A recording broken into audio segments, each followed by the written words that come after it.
Boa noite a todos. Estamos realizando o primeiro ciclo de palestra pela Associação da Controladoria, onde estamos aproveitando um tema que está sendo muito solicitado pelos servidores e pela sociedade, que é o ajuste fiscal, e o prefeito encaminhou para a Câmara um projeto de lei complementar, solicitando a aprovação desse projeto de ajuste fiscal. Nós temos como nossa apresentadora a Andréa Senco, ela é secretária executiva de Políticas de Ajuste Fiscal da Secretaria Municipal de Fazenda e Planejamento. Nós temos como debatedor o professor Francisco, contador Francisco, professor, responsável pelo programa de pós-graduação de Ciências Contábeis da UERJ. Nós temos também o professor Gessé, como debatedor, ele é professor também, contador, ele é ex-secretário geral do Tribunal de Contas e também consultor. Agora eu vou passar a palavra para a Andréa, para ela poder fazer a sua apresentação. Boa noite a todos. Em primeiro lugar, eu gostaria de agradecer, a Asconte pelo convite. O secretário pediu que eu representasse, porque ele já tinha um outro compromisso na agenda. É uma satisfação poder divulgar os projetos, enfim, inclusive debatê-los bastante, isso é muito importante. Eu também sou servidora pública, estatária do Estado. Eu sei que novos projetos sempre causam, digamos assim, uma certa ansiedade, principalmente quando a gente não conhece. Então, acho que é uma excelente oportunidade para a gente divulgar, ainda mais com um público, assim, tão seleto, que entende bastante de contas públicas. Quero também cumprimentar os meus colegas, debatedores, Gessé e Francisco. Fiquem à vontade para me interromper, enfim, fazer perguntas, eu espero conseguir respondê-las, e caso tenha alguma dúvida ainda no final que eu não consiga responder, eu também me coloco à disposição para encaminhar algum tipo de resposta depois. Ok.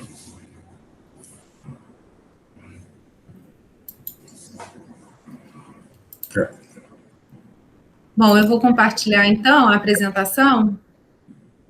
Eu acho que os senhores já devem estar enxergando. Sim. Então, o objetivo dessa apresentação, na verdade, é quase que dar um norte também, e eu fico mais à vontade até para falar assim, a gente vai seguindo passo a passo. Ela não é muito extensa, eu acho que dá a oportunidade da gente ter uma visão geral do projeto, que foi encaminhado à Câmara, e depois a gente pode, então, debater, enfim, tirar qualquer dúvida que ainda tenha aqui dos presentes. Vamos, então. Então, a apresentação está dividida num brevíssimo, na verdade, contexto econômico, cenário fiscal encontrado pelo atual governo quando assumiu, agora no início de 2021, e, por fim, depois, um pouco mais longo, talvez, a proposta do novo regime fiscal. Bom, como os presentes devem saber, o Rio de Janeiro, capital, é o segundo maior PIB entre os municípios brasileiros, ficando atrás apenas de São Paulo.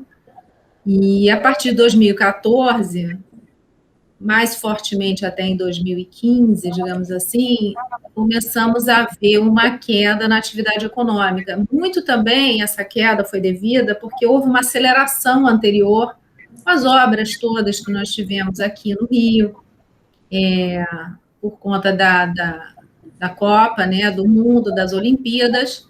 Então, a gente sentiu muito a queda da atividade econômica a partir de 2014, mais fortemente em 2015, e essa queda, inclusive, o desemprego aumentando mais do que o desemprego no Brasil, em média, Então, esses são dados aqui enfim, da atividade econômica e taxa de desemprego. Deixa eu me acertar aqui com a apresentação. Bom, então hoje, quando encontramos a situação no início de 2021, também por conta da pandemia, a gente percebe que existem... Será que eu pulei alguma tela? Não, tá certo. Existem hoje praticamente 2 milhões de pessoas, ou 30% da população do município, recebendo auxílio emergencial, né? Já foram disponibilizados mais de 5 bilhões de reais. E, principalmente, a gente percebe essa questão da recessão e desemprego entre os mais jovens, né? Que possuem quase 1/3 de desocupação na cidade, e também para aqueles trabalhadores com mais de 55 anos, que têm uma dificuldade muito grande de reinserção no mercado de trabalho. Em 2020, nós tivemos o auxílio, né, pago pelo governo federal, né, o pagamento social de 2020, que foram pagos mais de 13,4 milhões de benefícios, né, tanto de habitação, repassos federais, auxílio emergencial, por conta da Covid, pagamentos sociais, e totalizando mais de 16 bilhões de reais. Mas mesmo ainda estando em plena pandemia, e a gente sabe que esse ano, por uma surpresa, todos nós gostaríamos que a pandemia já tivesse passado, e esperávamos, inclusive, que 2021 fosse já um ano de recuperação, nós vimos a pandemia, na verdade, até aumentar, né, e no caso do Rio de Janeiro, provocando queda na atividade econômica, fechamento do comércio, enfim. Então, nós temos aí um grande desafio, nós e o resto do Brasil todo. A prefeitura, ela já tomou algumas medidas, mesmo não estando em situação fiscal, digamos assim, confortável, né? Ela criou o programa do Auxílio Carioca, né? O cartão Família Carioca, o cartão Alimentação, voltado para a alimentação de estudantes, principalmente, mas que ajuda a família inteira. Ele é voltado para as famílias mais carentes, comércio ambulante também, e o Auxílio Empresa Carioca, também lançado pelo Poder Executivo, com, inclusive, recursos advindos da Câmara Municipal, né, o Auxílio Empresa, e também um programa de crédito para aquelas pequenas atividades, né, para que não desliguem, né, os seus trabalhadores, né, o objetivo aqui é preservação, principalmente, de emprego. Em grandes números, a nossa prefeitura aqui, o município do Rio de Janeiro, tem um orçamento anual de mais de 30 bilhões de reais, a nossa receita corrente líquida, ela chega a quase 24 bilhões de reais, né, dívida consolidada nós temos uns 15 bi, pagamos por ano 1,8 bilhões, é o nosso serviço da dívida anual, e a nossa folha hoje, ela chega a uns mais de 18 bilhões de reais, considerando os ativos e inativos.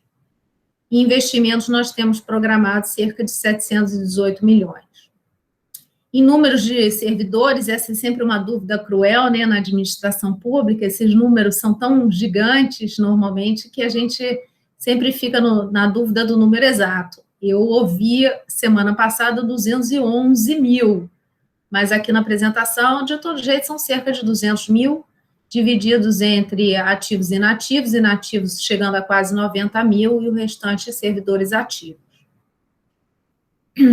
Na rede de ensino, nós somos a maior rede de ensino municipal, digamos assim, uma das maiores, com 1.542 escolas e creches, totalizando 643 mil alunos, né? E na rede de saúde também, nós temos 29 hospitais gerais, inclusive assumimos 2 hospitais que eram estaduais, ainda lá durante a crise de 2017, nós assumimos hospitais do Estado, por conta da carência do Estado, da crise toda, e temos uma ampla rede de atendimento, né, na área de saúde. Em relação A despesa, a gente conhece bem o problema do setor público brasileiro, a questão da rigidez orçamentária. A gente fala muito sobre isso, né, sobre rigidez orçamentária, e por que é isso, né, que acontece? A gente não tem muitas ferramentas hoje disponíveis para ajuste de despesa, porque a maior parte da despesa do setor público em geral, seja no âmbito municipal, estadual ou federal, ele acaba sendo muito concentrado na despesa com servidores, tá? Servidores ativos e até inativos. Isso não deveria ser um problema quando as coisas estão indo bem, né? Ou seja, quando a receita cresce, enfim. Mas durante um período de crise, essa é uma despesa que ela é fixa, ou crescente até, e no caso das receitas, do crescimento da receita não acompanhar essa evolução também da despesa, isso acaba se tornando um problema. Então, esse gráfico aqui, ele mostra a evolução nos anos recentes agora, da despesa total com pessoal em relação à receita corrente líquida, que é um indicador trazido pela Lei de Responsabilidade Fiscal. Para o Poder Executivo, é essa linha azul aqui, 53% em 2017, 53% também em 2018, e ela passa a crescer muito e agora alcança 56% em 2020, e a previsão também é de fecharmos esse mesmo indicador em 2021. Somando o Poder Legislativo, para o município do Rio de Janeiro, nós estamos quase atingindo o nosso limite máximo de despesa com pessoal, que é de 60%. Ou seja, o limite máximo hoje imposto para o Poder Executivo é 54%, o prudencial seria 51,3% e o de alerta 48,6%. E o que é o limite de alerta? O limite de alerta, na verdade, ele não gera nenhum tipo de penalidade e também nenhum tipo de vedação para o ente, né? Ele realmente é só um sinalzinho amarelo. Mas sempre com a esperança de que a receita vá subir, é difícil tomar ações quando o ente atinge o limite alerta. Os senhores podem ver aqui que já há bastante tempo o município, o Poder Executivo, já está acima do limite alerta, né? O limite prudencial, sim, ele faz com que vários gatilhos sejam acionados, né? Gatilhos, na verdade, de vedações.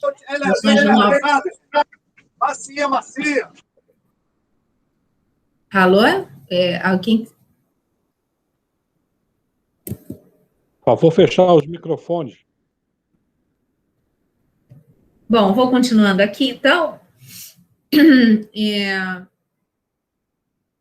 De fato, essas vedações, elas evitam com que a despesa de pessoal aumente mais, mas elas, no fundo, também não fazem com que a despesa reduza, né? E se ultrapassando o limite máximo, aí são impostas algumas penalidades para o ente, né? Não é mais possível, então, contratar operações de crédito com garantia da União, o ente também poderia não receber mais as transferências voluntárias, né? Transferências, os convênios, né? De outros entes, repasses, por conta de não reduzir a despesa, voltar ao limite máximo. Inclusive, é dado um prazo para isso. Recentemente, nós tivemos a aprovação da Lei Complementar 178, agora em 2021, que até amplia esse prazo para 10 anos. Ela fez algumas alterações, essa lei também trouxe algumas alterações na forma de cálculo da lei colocada hoje pela Lei de Responsabilidade Fiscal. Então, ela dá oportunidade para os órgãos que estiverem acima do limite máximo, nesse ano agora de 2021, de voltar ao limite em até 10 anos. Mas a Lei de Responsabilidade Fiscal, ela fixa, na verdade, 2 quadrimestres, o que é muito pouco, né, se considerar que existe essa rigidez orçamentária.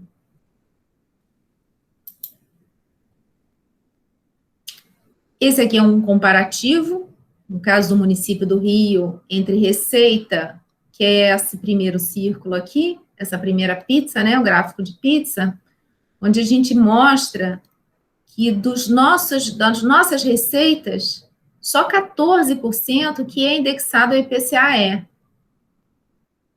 Outros tributos são indexados a outros indicadores e grande parte da receita não tem essa indexação do IPCA-E. Por outro lado, nossa despesa hoje, principalmente a despesa de pessoal, que estaria indexada ao IPCA-E, ela corresponde a 62% da nossa despesa. Então, isso mostra, assim, claramente a dificuldade que a gente tem num sentido de ajuste que não vem acompanhado de crescimento da receita. Então, qual é a proposta do Poder Executivo agora, desse novo regime fiscal, né? Primeiramente, eu gostaria de colocar o contexto que isso tudo foi pensado, né? A gente já vem experimentando, já vem verificando, o governo federal, ele tem se preocupado muito com a questão de fazer com que os entes, de alguma forma, possam ser comparados em relação aos indicadores fiscais. Isso já vem de algum tempo para cá, e a gente tem notado uma preocupação também no âmbito da União de fazer com que, de alguma forma, nós não cheguemos a um ponto de insustentabilidade. Então, no âmbito da União, em 2016, houve a aprovação do teto de gastos. Em 2017, com o aumento da crise, foi aprovada uma nova lei que justamente trata, principalmente, para estados, na verdade, né, que estão em crise fiscal insustentável, ou seja, quase que insolvência. Conseguimos aprovar em 2019 a reforma da Previdência, que veio, digamos assim, conter um pouco e reduzir, inclusive, dar mais sustentabilidade para o sistema previdenciário como um todo. Vários entes já aprovaram a reforma da Previdência no âmbito estadual. A maioria dos estados, eu acho que só um ainda não havia aprovado a nova alíquota de contribuição do servidor, e praticamente todos os estados aprovaram algum outro tipo de reforma também da Previdência, ou seja, mexeram nas idades, na questão também das pensões, o tempo mínimo, né, de contribuição, fizeram outros ajustes. E com o arrefecimento da Covid, em 2020, nós tivemos uma lei aprovada, a Lei Complementar 173, que fez um programa de socorro, né, aos estados e municípios, além de ter, digamos assim, dado um socorro financeiro mesmo, também permitiu a suspensão do pagamento das dívidas com bancos públicos e União, dos meses de março até dezembro, né, de 2020. E agora, como eu falei, a Lei Complementar 178 foi aprovada agora no início do ano, que trouxe alterações para o regime de recuperação fiscal, criou também um programa de promoção e equilíbrio fiscal, que daí pode também ser um programa para municípios, além dos estados, e é esse programa, digamos assim, que se adequa mais ao município, à realidade do município do Rio de Janeiro. E agora o novo auxílio emergencial que veio junto com a emenda constitucional 109, que trouxe também algumas mudanças nas regras fiscais, inclusive com impacto para o município. Bom, a nossa proposta, então, no fundo, ela visa, digamos assim, reforçar todas essas medidas que foram aprovadas recentemente e tentar, de alguma forma, simplificar ou aglutinar todos esses indicadores que nós temos hoje para nortear a política fiscal. A ideia aqui seria trazer para a nossa realidade aquilo que já ocorre quando nós temos que negociar com a União. Negociar com a União uma garantia para uma operação de crédito, para algum tipo de auxílio. Então, como que a União hoje enxerga, quais são os indicadores que ela enxerga nos entes como uma boa situação financeira, digamos assim. A ideia seria trazer isso para a nossa política aqui, tornar essa análise perene, não só para este governo, mas para futuros governos também, para que a situação fiscal não chegue nesse momento crítico, ou seja, tentar trazer algumas medidas que sejam paliativas antes de chegar numa situação insustentável. O projeto de lei, ele está dividido, além da introdução e das disposições finais, basicamente em 3 grandes eixos, ou capítulos, digamos assim, né? Primeiro, trata do planejamento e da execução orçamentária, né, do Poder Executivo. Depois, especificamente, do novo regime fiscal, com a definição dos indicadores fiscais e também com as medidas e vedações que são impostas para cada situação, então, vivida pelo município. E, finalmente, o terceiro capítulo, ele dá um reforço da responsabilidade fiscal municipal. Nada diferente do que hoje já existe na legislação federal, mas ele dá um reforço. Bom, em relação ao planejamento e execução orçamentária do Poder Executivo, são, na verdade, medidas voltadas principalmente para programação financeira, tá? O orçamento no âmbito municipal, quando ele é feito, sempre do ano anterior, com base em dados do ano anterior, né? Então, a estimativa de receita sempre pode ser uma surpresa aqui no Brasil, né? A gente pensar muito, muito longe, assim, é sempre uma dificuldade.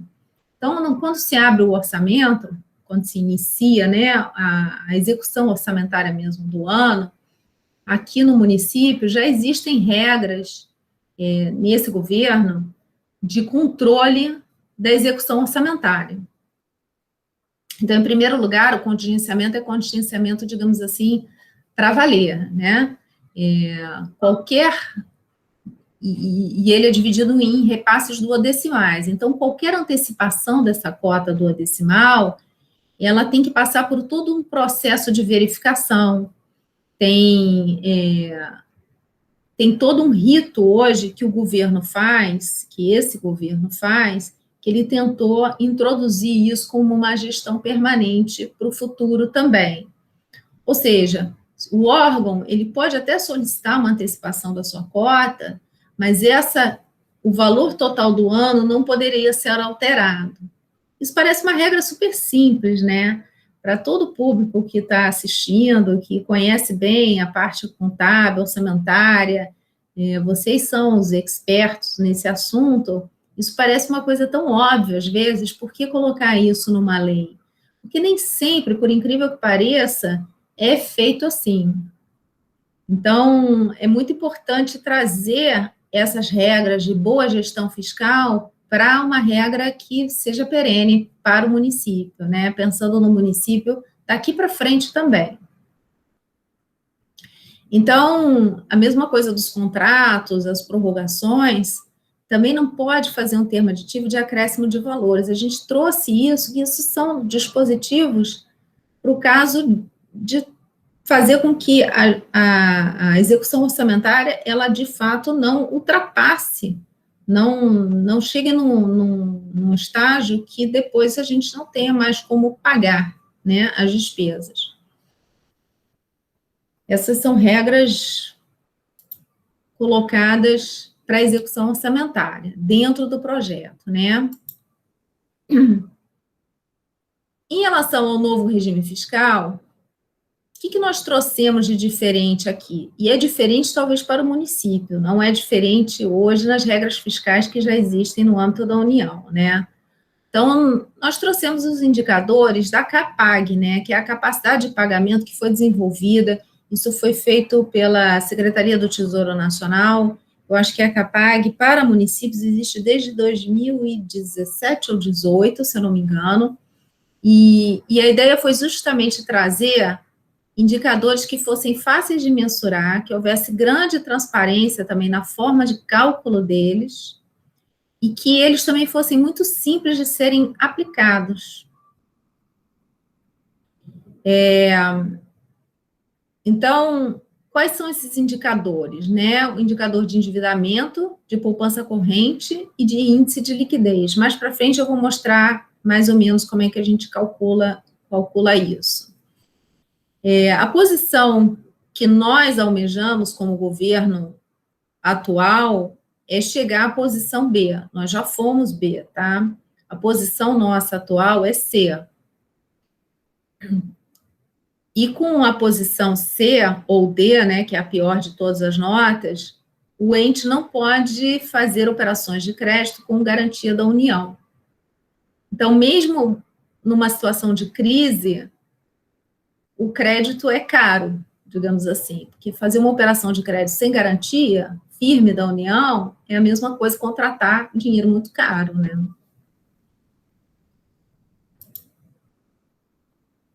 Falando um pouquinho mais sobre os indicadores, o indicador de endividamento, e depois eu posso, inclusive, mandar o link, mas ele é muito fácil, é só procurar pela CAPAG, Secretaria do Tesouro Nacional, que tem todo o normativo e explicação, e a transparência, porque esse indicador, inclusive, ele é calculado pela Secretaria do Tesouro Nacional, tá?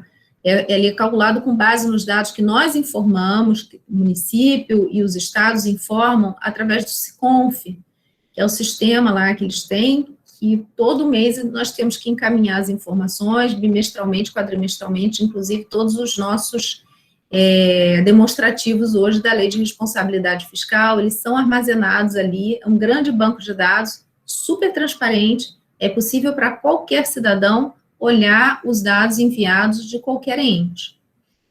Bom, o indicador de endividamento é a nossa dívida consolidada bruta, dividido pela receita corrente líquida. Atualmente, o Rio de Janeiro, ele tem um indicador de 80,14.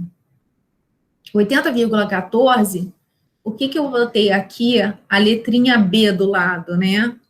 Porque para cada indicador desse, tem uma tabelinha com os limites, né, dos percentuais. Então, nós estamos justamente aqui entre 60% e 150% e recebemos a nota B para o indicador de endividamento.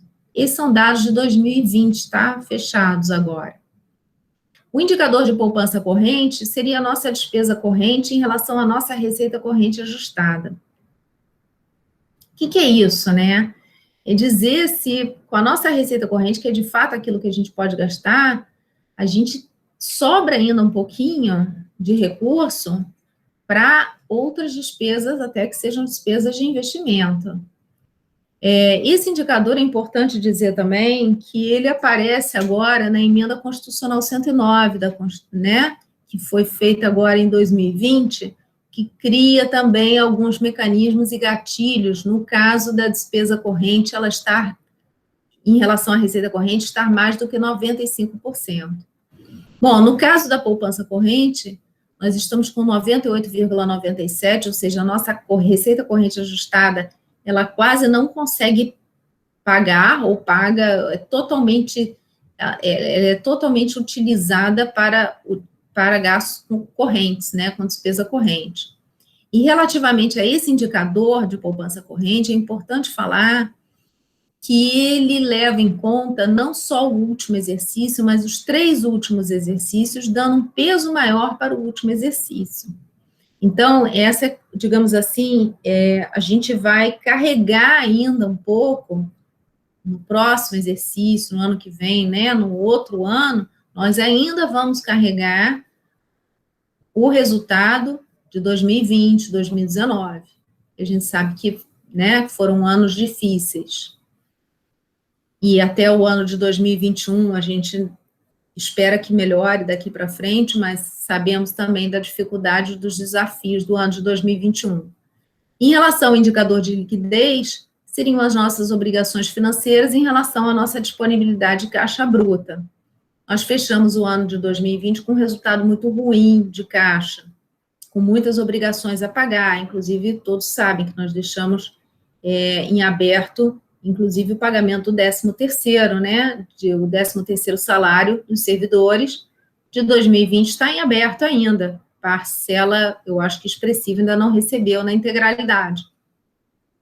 E isso é um problema, e isso está claro nesse indicador aqui.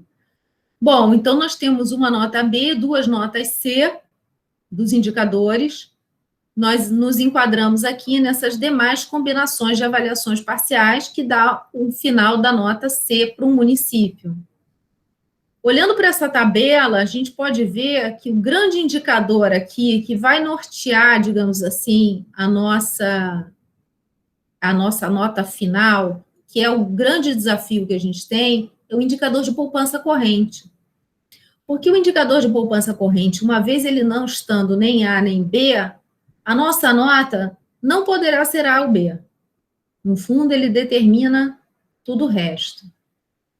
Então, é muito importante que a gente foque na contenção da despesa e no aumento da receita.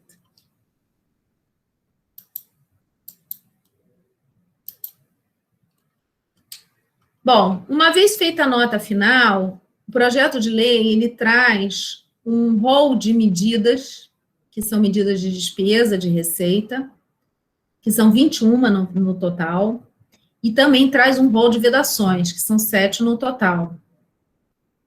No caso da nota A, e eu espero que a gente consiga voltar essa nota, ou tenha essa nota no médio prazo, pelo menos, né? No fundo, não se requer nenhuma ação, né? Não é necessário tomar uma medida, nem são impostas vedações ao município. Então, no fundo, o que se quer é a manutenção da gestão responsável para que continue na letra A. Agora, se por um acaso a nota passar a ser B de um ano para o outro, já são acionadas uma medida de despesa, uma de receita e 3 vedações.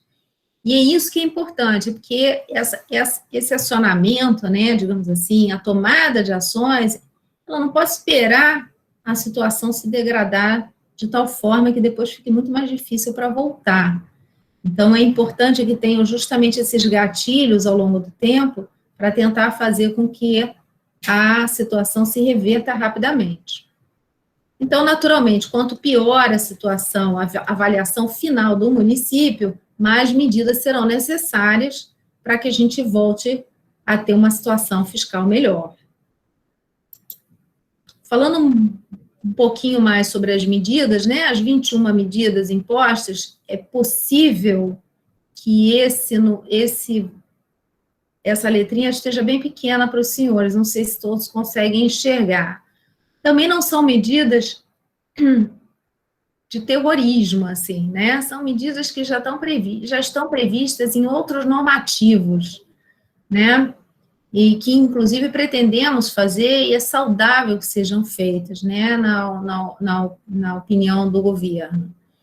No caso da alienação total ou parcial de participação societária, que é uma medida mais polêmica, né, a desestatização, ela sempre gera uma discussão, ela precisa também que seja feita uma discussão mais aprofundada, para que não sejam feitas decisões, digamos assim, por uma questão pontual, e que sejam decisões depois que não seja possível voltar atrás. Então, essa é uma medida que ela só é acionada no caso de CAPAG-D, é uma situação extrema mesmo. Ela é optativa na nota final C, e ela nem se aplica na B ou, naturalmente, na A. As regras previdenciárias também aos servidores públicos, ela não é aplicada nem na CAPAG-B, e também ela é optativa na C. Então, nossa reforma, acabamos de aprovar agora a majoração da alíquota, mas também não fizemos outras medidas previdenciárias. Elas seriam optativas aqui.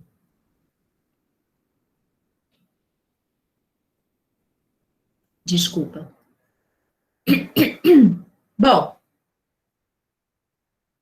em relação à redução do gasto tributário com os incentivos e benefícios fiscais, também é uma opção. Existem outras medidas, como a revisão do regime jurídico único dos servidores, desculpa, que também não é uma medida que é acionada imediatamente, ela também é bem aberta, também permite que seja avaliado corretamente quais medidas seriam essas. Mecanismos para limitar o crescimento das despesas é o famoso teto de gastos, que também não seria aplicado imediatamente. A realização dos leilões de pagamento Gestão financeira centralizada, o que é isso? É caixa único do Tesouro, é uma coisa que, inclusive, nós já deveríamos ter implantado, né? Temos um prazo até para implantar até 2022, segundo o governo federal. A boa gestão financeira orçamentária unificada, né? A redução do poder de gasto é nada mais, nada menos do que o contingenciamento orçamentário que nós temos. Gastos com cargos em comissão, também existe aqui um percentual.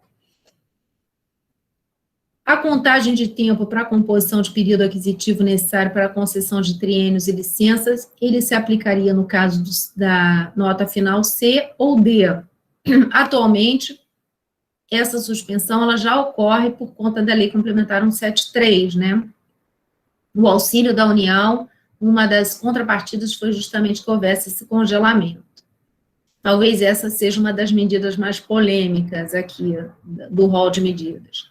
Os encargos especiais, que também é uma redução bem expressiva, né, para quem percebe. Outras despesas de pessoal, gasto com publicidade normal. Outras despesas obrigatórias, que só se aplicaria no caso da CAPAG-D. Esses planos anuais de revisão das despesas, no fundo, é um dever de casa que nós temos que fazer constantemente, quase como se fizéssemos um orçamento base zero de tempos em tempos, né? Desvinculação dos recursos, é algo que se acredita que nunca acaba amarrando mais ainda o orçamento, né? Tornando ele mais inflexível, digamos assim, no caso de crise fica mais difícil de mexer. O superávit financeiro dos recursos vinculados, hoje a gente já tem uma certa desvinculação. Os benefícios tributários ou financeiros ou creditícios teriam que, então, existe uma exigência, a gente propõe uma exigência para que isso fosse feito por lei complementar, para que eles não fossem concedidos por lei ordinária, então dificulta um pouco a aprovação de incentivos, principalmente daqueles de que decorra renúncia de receita, né? Securitização da dívida ativa, alienação, né, da cessão onerosa e despesa corrente limitado, total fixado a 97,5% total da receita. Lembrando que essa limitação seriam só para aquelas despesas correntes não vinculadas, né? Ou seja, tira fora todo o pagamento de dívida pessoal, enfim, seriam para custeio mesmo. Em relação às vedações, também é muito parecido com o que hoje a Lei de Responsabilidade Fiscal já traz, né, no caso de despesa com pessoal acima do limite, ou seja, nós já estaríamos, o município do Rio de Janeiro, na situação que se encontra hoje, ele já não pode, digamos assim, fazer várias coisas que estão listadas aqui nessa lista, né. Ou seja, qualquer concessão de vantagem, aumento, reajuste, qualquer aumento de despesa de pessoal, ele não pode ser concedido, no caso de capaz ser apenas o reajuste acima da inflação, que não pode ser concedido, né? Ou seja, ainda se abre uma brecha para um possível reajuste salarial pela inflação. Criação de novos cargos, emprego, função de estrutura de carreira, também seriam vedados, no caso de nota final C ou D. Qualquer novo... Aí, vamos para a contratação de pessoal, excluindo as reposições de cargo de chefia, direção e também vacância de servidor. Realização de concurso público, só se não for só possível fazer no caso de reposição nas áreas de educação, saúde e funções de Estado. Inclusive, damos uma brecha um pouquinho maior do que hoje fala a Lei de Responsabilidade Fiscal. Qualquer tipo de vinculação ou majoração de vinculação de receitas públicas, né, evitar que as receitas não tenham flexibilidade para serem alocadas no momento de necessidade para as despesas de custeio e até as obrigatórias, digamos assim, uma vez que elas estariam vinculadas. Vinculação de impostos e alteração ou bases de cálculo de tributos que impliquem redução de arrecadação.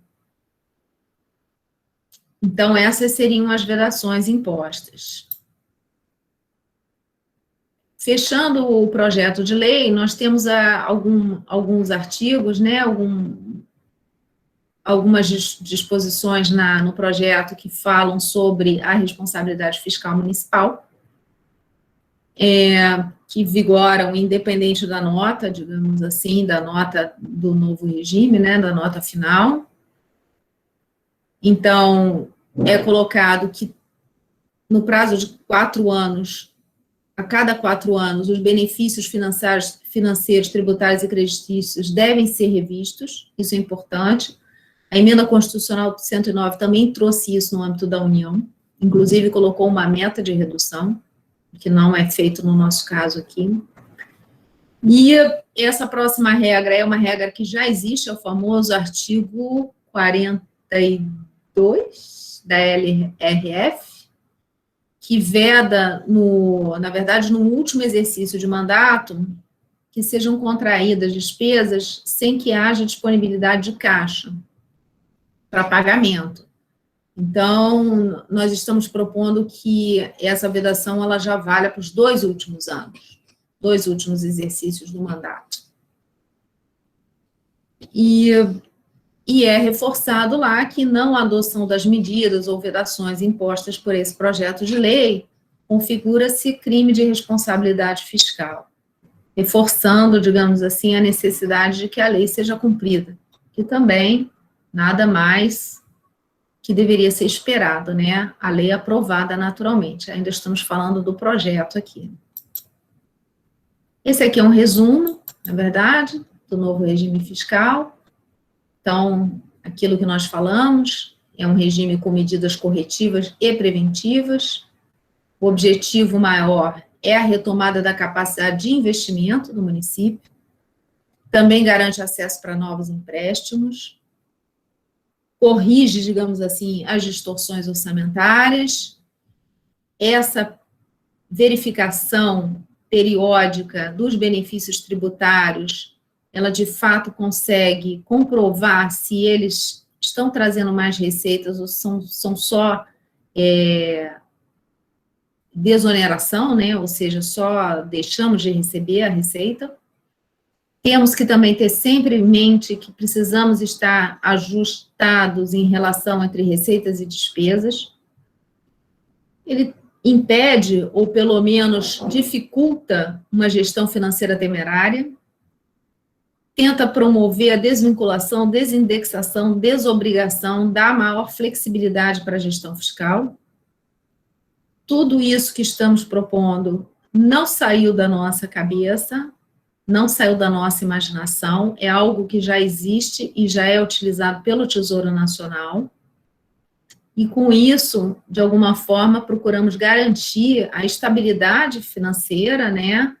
Principalmente considerando, assim, os servidores, fornecedores e os aposentados e pensionistas, né? É importante pensarmos nessa segurança que ela, além da garantia de serviços públicos para a população, né? Sem recursos, o município não consegue prover os serviços necessários para a população. Eu acho que é só isso. Obrigada. Agora, acho que os meus colegas têm alguma fala também. Obrigada, Andréia. Eu agradeço, inclusive, ao secretário Pedro Paulo pela a sua indicação para fazer a apresentação. Ela é muito boa. Agora eu vou passar a palavra para o professor Gessé, para ele fazer as observações dele. Professor? Ok. Então, está me ouvindo? Está me ouvindo? Ok? Estou ouvindo. Vendo sim. Então, inicialmente, né, quero agradecer aí pelo convite, né, participar desse evento, acho tão importante nesse momento, né, que se vive uma situação assim atípica, né, nunca vivida antes, de cuidar de regime fiscal, né. Parabenizar a iniciativa aí da Associação dos Servidores da Controladoria Geral do Município do Rio de Janeiro, né, pelo seu presidente, Adriano. o amigo Valdomiro também, que me convidou, conheço, colega de muitos eventos aí pelo país. Parabenizar a professora Andréia, né, pelas maravilhosas explicações que a gente teve aqui agora, né? E o colega também, o professor Francisco, também conhecido de longa data, né, de outros eventos aqui pela cidade, pelo país também. E dizer o seguinte, eu acho que essa oportunidade de falar de regime fiscal é muito boa, porque, como já disse, é um momento assim, atípico, vivemos essa situação como se assemelharia a uma guerra, né? Nós estaríamos assim, né, guardados as devidas proporções, num pós-guerra, né? E aí, isso exige o quê? Providências do governo, principalmente, para tentar produzir, né, novamente, aumentar o emprego, produção, geração de renda e, consequentemente, aumento de impostos, né? Eu acho que a oportunidade que a gente tem de discutir isso é muito importante. E eu, pelo que eu observei, né, na colocação da professora Andréia, está um caminho bem direcionado, que logo nós vamos alcançar esses resultados, né, para promover a retomada da capacidade de investimento, principalmente, né, que eu acho que a partir da retomada do investimento, a gente pode gerar emprego, aumento de produção, né, e, consequentemente, aumento de arrecadação, que é um grande problema, um grande desafio, né, para o governo. Eu acho que, observando, ainda está em projeto, né, mas, pelo que a gente pode observar, já realmente muita coisa já é prevista, né, por exemplo, limitação das despesas de pessoal. Né, nós temos aí a limitação, embora isso nem sempre aconteça da forma, digamos assim, esperada, porque, né, ainda, apesar das punições que acontecem, mas a gente tem observado, ali, principalmente analisando os portais de transparência, que muitos órgãos não têm muito esse cuidado, né? Prefeituras, né? Eu fui funcionário do Tribunal de Contas, né, por 35 anos, mas também eu fui cedido, trabalhei cedido pelo Tribunal de Contas tanto para prefeituras, né, e para órgãos do Estado. Então, eu vi os dois lados, né? O lado da fiscalização do Tribunal de Contas e também tive a oportunidade de estar do lado da execução. Aí que eu observo, os controles são dispensados, né? Por isso, eu gostei da frase do professor, sem controle não tem solução. Essa é a verdade. A gente tem que estabelecer medidas de controle adequadas que permitam se alcançar esses resultados, esses objetivos aqui que o plano de recuperação fiscal aqui do município está buscando, né? Nós vivemos um período no Estado, como eu falei, pegamos bem o início da crise lá. Nessa ocasião, eu trabalhava na Secretaria de Saúde do Estado, no Rio de Janeiro. Eu fui subsecretário responsável pelo Fundo Estadual de Saúde, e a gente passou um perrengue, né? Tínhamos problemas de receber os salários em dia, isso tudo. E aí, quando se implantou o regime de recuperação fiscal, foi possível, no âmbito do Estado, a gente receber o salário em dia, né? Foi uma grande conquista. Claro que isso não é suficiente para a população, né? Pelo lado do nosso sistema. Mas a visão de que nós temos que ter medidas de controle e iniciativas no sentido de evitar desperdício, né? Realizar despesa com qualidade e buscar aumento da arrecadação, isso realmente são medidas indispensáveis, né, para uma boa gestão, para o alcance de bons resultados.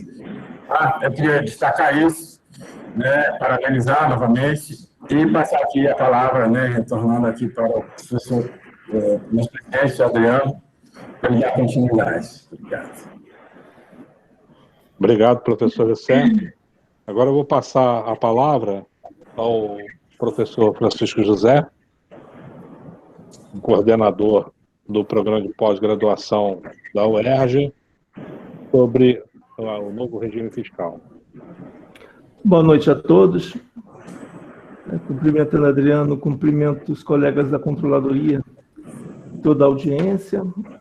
Boa noite professora Andréa, chamá-la de professora, se não for, nos apresentou de forma extremamente didática esse assunto. Os parabéns. Professor Jacé, meu cordial boa noite.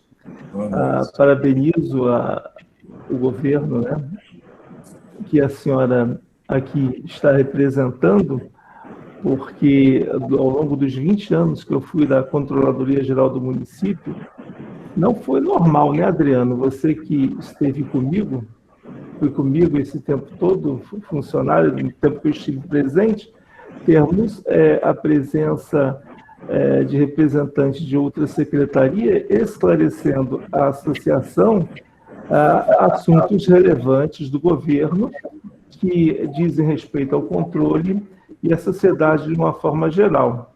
Eu estou equivocado, Adriano? Não, está certo. É raro isso. Eu fiquei desacreditado quando ele me contou, mas fico feliz, sinal que os tempos estão mudando, isso é gratificante, né? Sinal de transparência efetiva e realmente a busca pelo diálogo, por ouvir, né? E trocar experiências, e assim todos nós aprendemos. Bem, eu, como hoje em dia representante da academia, eu estou um pouco separado daquela visão que o regulamento e a prática profissional exige. Então, eu vou começar discutindo algumas questões conceituais que desalinham um pouco da visão do mundo do trabalho, né? Até porque se não fizermos assim, o conhecimento não avança, né? É exatamente desse confronto de ideias que nós podemos amadurecer novos conhecimentos e discernir o que é melhor. E alguns pontos que eu vou colocar aqui não são ideias minhas, mas são ideias já abordadas na literatura. Eu começaria discutindo, buscando refletir a questão do modelo que há anos é implantado em nosso país de controle por meio do Caixa. Antes eu estava conversando com a professora Andréa sobre a lei fiscal, né? A LRF, e a proposta do governo federal na medida provisória, lei complementar 178 também, toda a legislação que procura equacionar o caixa do setor público e refletir, será que esse efetivamente o caminho? Porque, veja, uma instituição privada, ela consegue sobreviver pelo caixa? Todos sabemos que não. Todos sabemos que não. E os ataques que são feitos a esta legislação já duram mais de década. Os estados e os municípios não conseguem atender.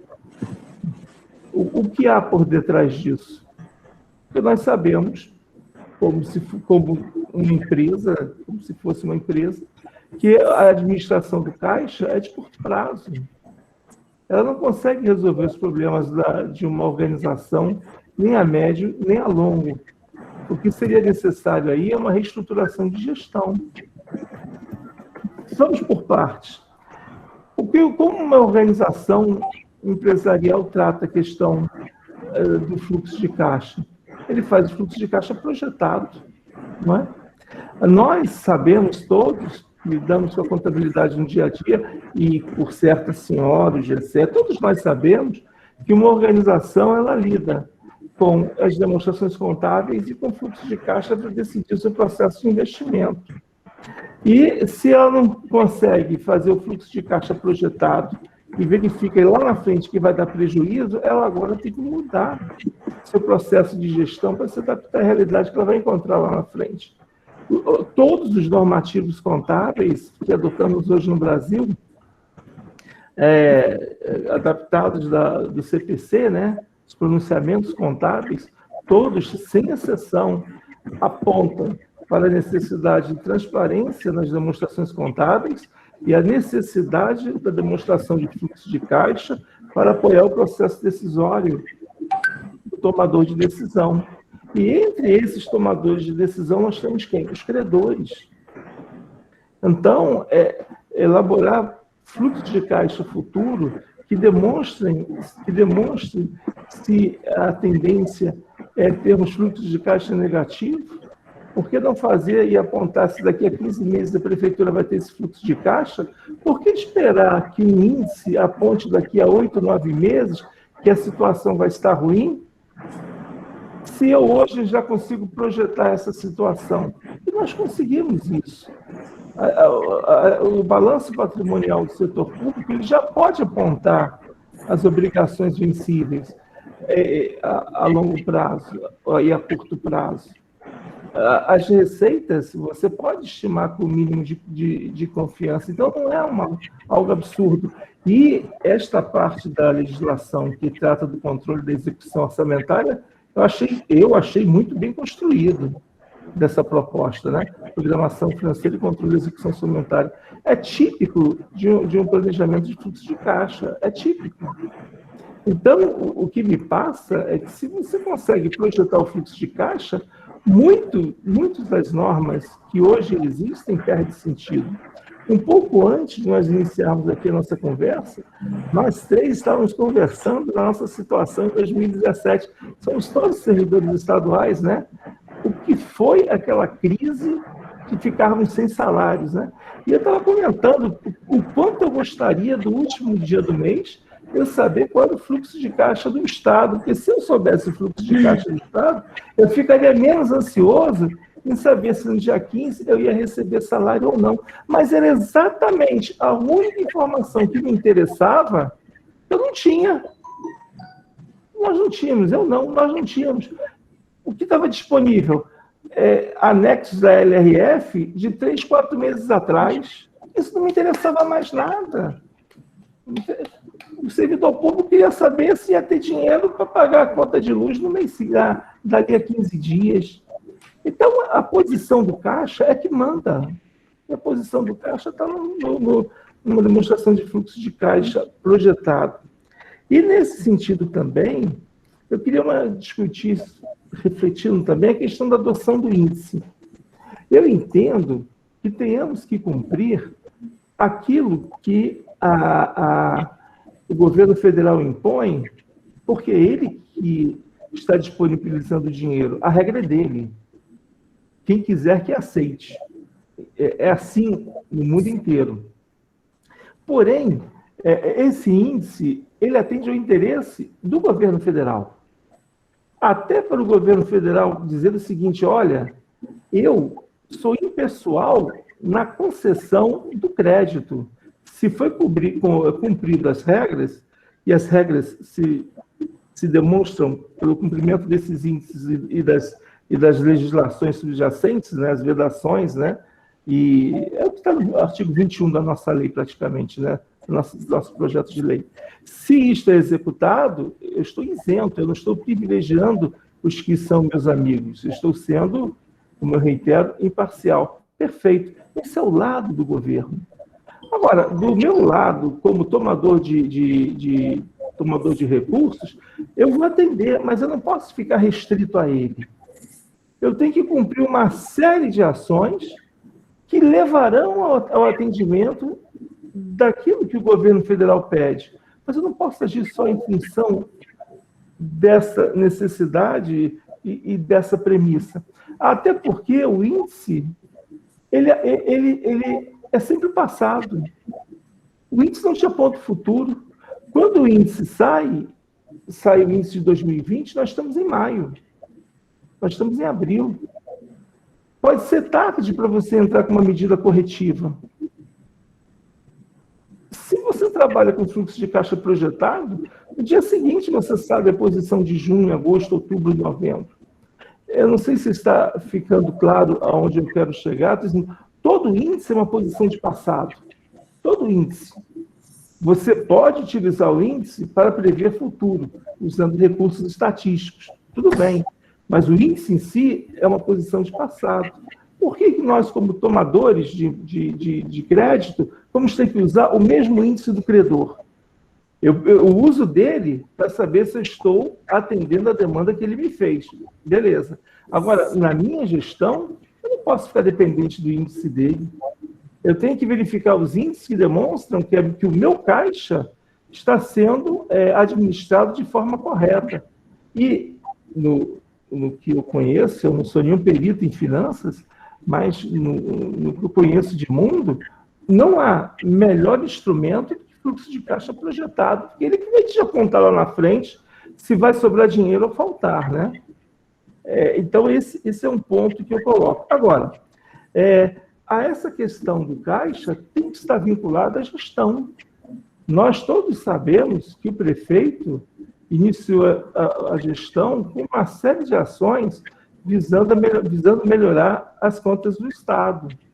Mas, se ele propõe uma legislação como essa, quero crer que ele mesmo entende que essas ações foram insuficientes. Foram insuficientes para atender. Também é uma outra questão que eu comento. O César Maia, em 2 anos de gestão, também não podemos falar do resto, mas nos 2 primeiros anos da gestão do César Maia, ele gerou o que foi considerado superávit controlável. Por quê? Gestão de caixa, perfeita, eu não discordo que é necessário, mas ele fez também uma gestão muito forte nas despesas da prefeitura. Aquela época foi com a criação da Controladoria Geral do município. Hoje é para se discutir por que nós não avançamos no sistema de custos dentro da Prefeitura do Rio. Absolutamente indispensável. E não é só a Prefeitura. Por que o governo federal bate tanto no caixa e não estrutura um sistema de custos dentro do próprio governo federal? Então, essa questão eu colocaria como uma reflexão geral e especificamente em relação ao texto, o que eu senti de números.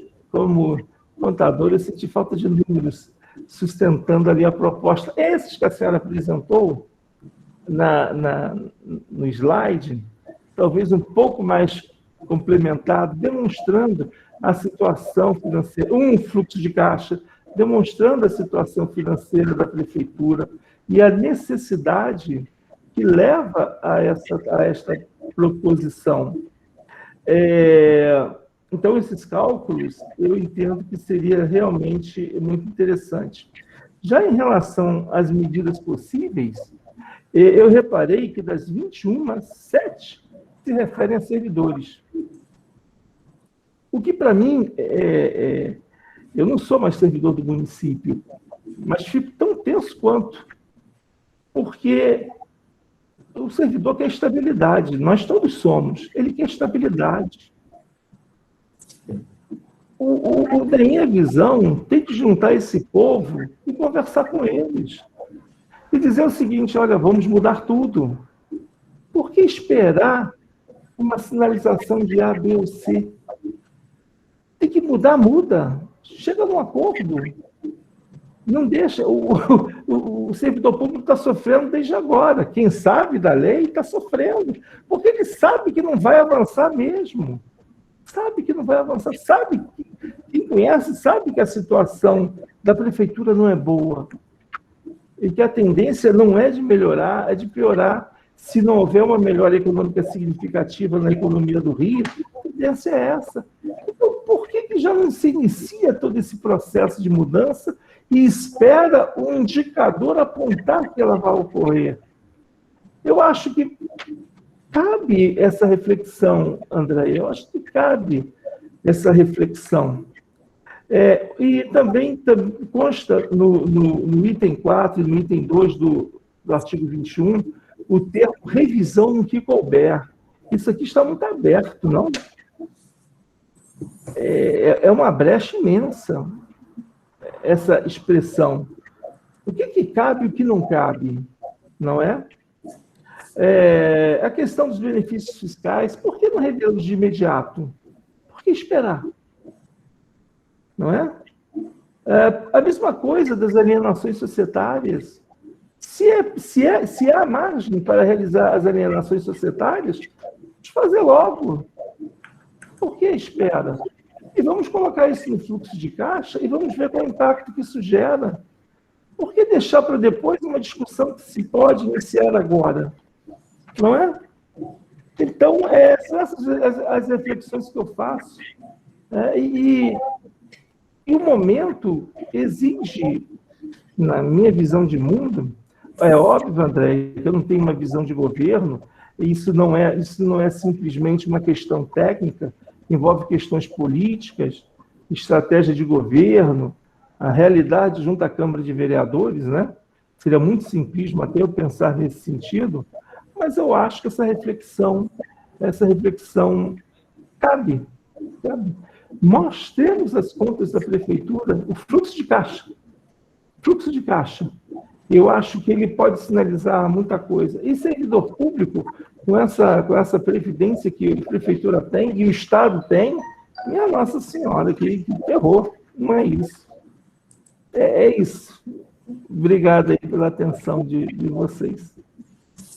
Obrigado, professor Francisco. Eu agora vou devolver a palavra para a Andréia, para ela fazer as observações dela, responder aos questionamentos. Bom, em primeiro lugar, eu adorei as provocações, principalmente do Francisco, né? É isso mesmo, senão não vira um debate, né, Francisco? Então, voltando, né? Eu acho que até na sua fala, você pontuou muito bem que o governo atual, ele iniciou 2021 propondo uma série de medidas, né? De redução de despesa, revisão dos incentivos, propôs medidas previdenciárias de ajuste, alíquota nova, que inclusive já foi aprovada. Essas medidas foram tomadas por esse governo. Então, de fato, o novo regime fiscal, ele não está colocado para uma ação de agora, de 2021. A ideia é fazer com que isso seja uma obrigação também para os próximos governos, também para o próximo ano. Eu acho que muitas vezes, como servidora pública, o que a gente percebe é que no primeiro ano de governo, logo que inicia o exercício, várias medidas são tomadas. Revisão de contratos, vamos revisar os cargos de comissão de confiança, vamos fazer possivelmente uma reestruturação administrativa, cortar secretarias, cortar órgãos, eventualmente desestatizar, né? E ao longo dos 4 anos de mandato, às vezes isso se perde. Isso não é feito mais. Isso é feito no início do governo. Então, a proposta do novo regime fiscal, eu acho que ele vem justamente de encontro a isso. Essa análise, ela não pode ser feita logo no início do governo, porque esse governo, ele agiu, né? Ele já propôs uma série de medidas que, inclusive, já estão dando resultados no aumento da arrecadação, a revisão dos incentivos tributários, ela está sendo feita. O atual governo, ele não é contra servidor, ele não acha que a culpa é do servidor, mas nós, como servidores, sabemos que nós somos parte da maior despesa de qualquer ente público. Então, essas medidas, dentro das medidas de ajuste, realmente tem muitas medidas que afetam, digamos assim, os servidores e podem gerar uma certa ansiedade, mas não significa que ele vai fazer agora. Justamente porque isso depende de uma avaliação do contexto, de quão grave é essa crise, de quanto que eu pretendo resolver. Quando a gente se compara com a União, não é porque a União é melhor do que o Estado, é melhor do que o município, mas, de fato, a União, de certa forma, ela conseguiu avançar mais nas reformas, tanto no Estatuto como previdenciária, mas nós aqui também nós já fizemos, inclusive, uma desestatização, né, o RISO. Então, assim, isso tudo aconteceu já. Mas quem garante que ano que vem isso vai acontecer de novo? E quem garante que vai acontecer no 3º, no 4º ano? No próximo governo? Então, assim, essa seria principalmente a proposta.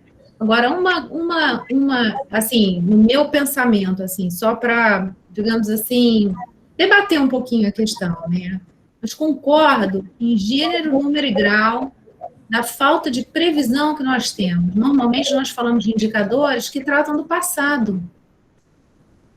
Então, assim, o meu sonho de consumo, isso geraria uma excelente tese ou um excelente projeto de lei, mas eu acho que é meio que eu já tentei discutir isso em outro contexto, nem era no município, era no estado, da gente fazer uma lei de responsabilidade fiscal preditiva. Por que eu sempre analiso a minha despesa de pessoal com 12 meses para trás? Porque se eu dou um aumento hoje, esse aumento, ele só vai se refletir quando eu tiver 12 meses para frente. Ele só vai estar cheio no ano 12 meses para frente, porque eu estou pegando 11 meses sem aumento. Então, ele não mostra, muitas vezes, e na grande maioria das vezes, ele não altera essa sinalização. Sobre o fluxo de caixa realmente é um excelente instrumento de gestão. É um excelente instrumento de gestão financeira.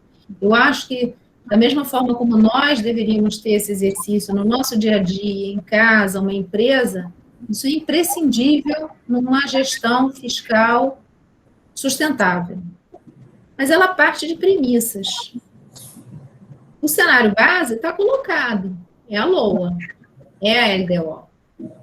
E aí depende de quão precisa é feito essa previsão, tanto na LDO como na LOA. Mas nós hoje temos instrumentos que de fato fazem e trabalham com a questão preditiva do orçamento, despesa, receita e despesa. O que o fluxo de caixa trabalha? Né?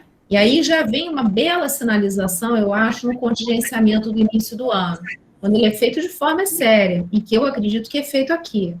Tá? Como a gente consegue, de alguma forma, fazer com que isso seja obrigatório, aí já vamos entrar em outra questão, né? É justamente essa proposta do novo regime fiscal, é tornar isso perene.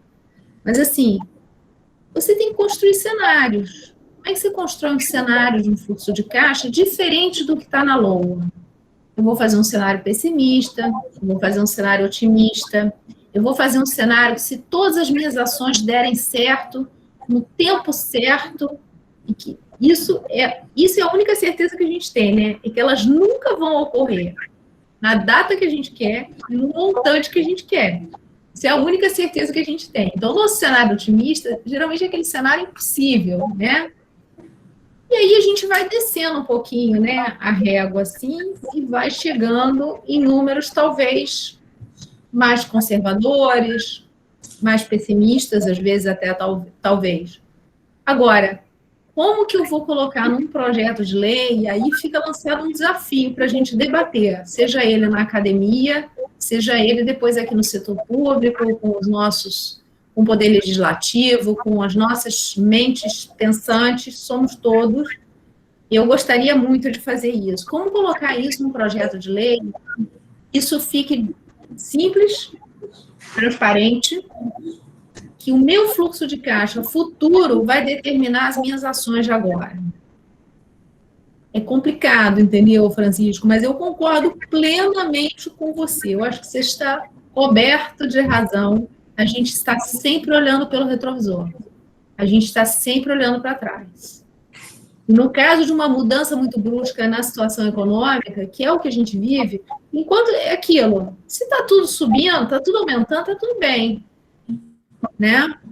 Agora, no caso de uma queda da atividade econômica, queda de receita, arrecadação, como que a gente pode agir uma vez que a nossa despesa não acompanha? E assim, e a gente realmente quer que ela acompanhe? Porque eu acho que o setor público também é um pouco disso, né? O servidor, a estabilidade do servidor, ela justamente tem que deixar uma tranquilidade para que a gente não perca em qualidade do serviço público, qualidade de gestão pública, né? Então, as nossas medidas, elas também não podem ser assim automáticas. Receita caiu, então eu vou reduzir carga horária, salário. Isso foi proposto numa PEC. Não avançou. Foi proposto, inclusive, novamente nessa PEC que transformou a emenda constitucional 109. Acho que era a PEC 186.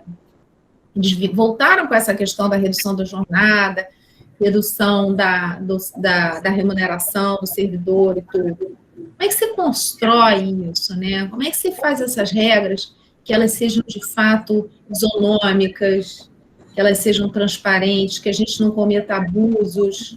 Essa discussão é importante que ela aconteça até para ela poder avançar. É o que eu acredito. Então, a discussão que agora existe no âmbito federal, da reforma administrativa, que vieram com estardalhaço, né, em cima disso, a gente precisa começar a discutir isso. Então, é importante que elas venham, até para a gente refletir do que a gente está falando. Porque se a gente pensar, todos nós que estamos agora participando aqui, cada um vai ter um ponto, uma ideia.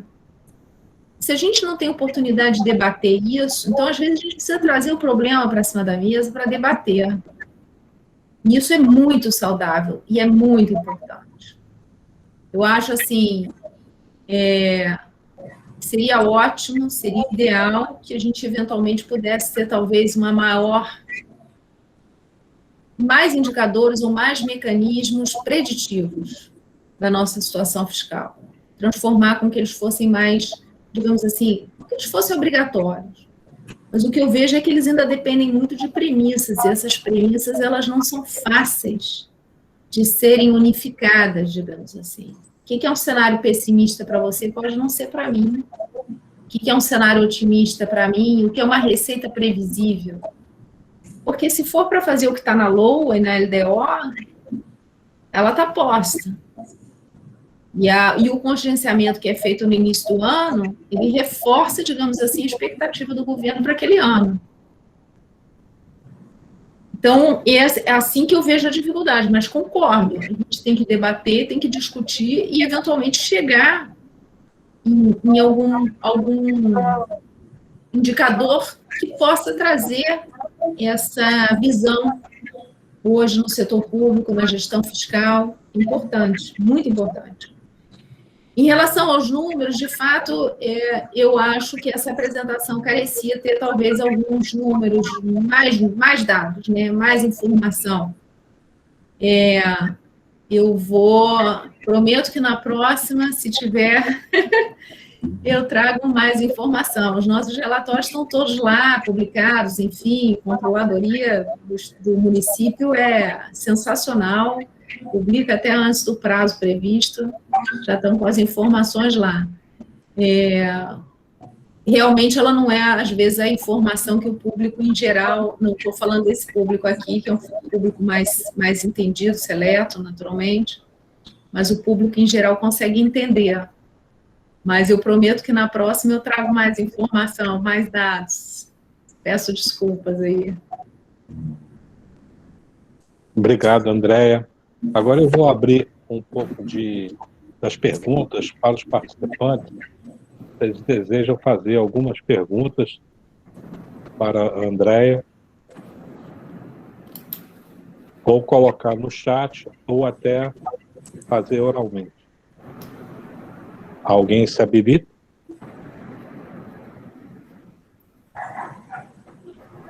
Adriana? Oi. Boa noite, sou Antônio. Eu gostaria de fazer um comentário, se for possível. Por favor. Deixa eu... É o seguinte, boa noite a todos, primeiramente, Francisco, Andréia, Gessé, Valdomiro, Adriano também. Com relação à informação do Francisco sobre o fluxo de caixa projetado, eu acho que numa empresa particular, ela é diferente da administração direta. Por quê?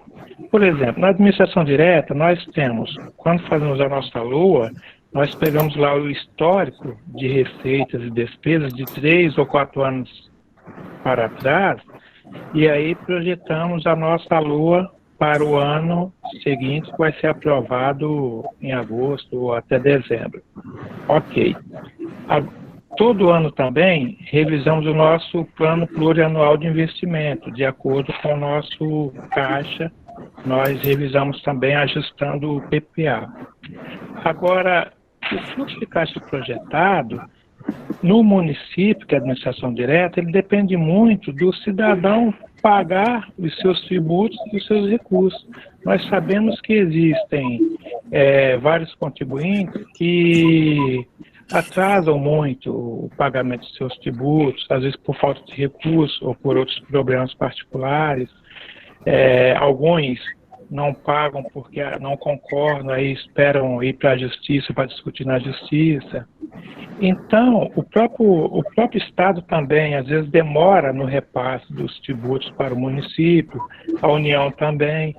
Então, se o contribuinte que é o maior, a nossa maior receita vem do contribuinte. Se o contribuinte não paga, o nosso fluxo de caixa já fica praticamente zerado. Aí, você comparando ali mês a mês, o ano a ano, realmente você tem que fazer algo, trabalhar dentro do fluxo de caixa atual. Às vezes não dá para trabalhar no projetado, tem que trabalhar no atual. Então, na empresa particular, ele já prevê vendas, prevê redução disso ou de outras coisas. Então, dá para ele ter um controle maior do que na administração pública.